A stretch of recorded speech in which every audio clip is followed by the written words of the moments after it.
دیوار ندبه مقدسترین مکان عبادت یهودی ها در قسمت تاریخی بیت المقدس را بعضی ها همچون رمز نابرابری مردان و زنان معنی داد می کنند. عبادت زنان و مردهای یهودی در این مکان مقدس از هم جدا صورت می گیرد.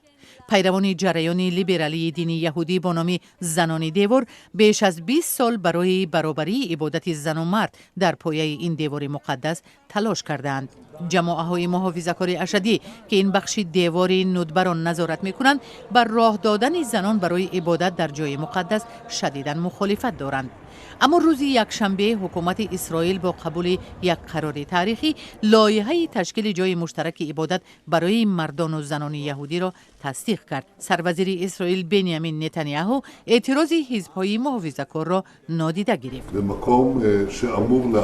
این مکان باید مردم اسرائیل را متحد کند. میدانم که این مسئله خیلی نازک است ولی فکر میکنم قرار درست قبول شد.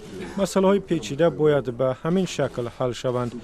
شما را برای حل این مشکل تبریک میکنم.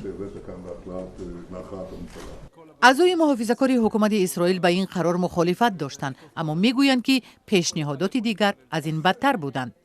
بزودی در دیوار ندبه بخش سیوم پیدا می شود که حالا در این مکان باستانشناسان باقی مانده های دوران امپریای رومانی را تحقیق می کنند. دیوار ندبه به باور یهودیان آخرین باقی مانده هیکل سلیمان، مرکز دعا و منبع الهام برای یهودیان در اسرائیل و سراسر دنیا است.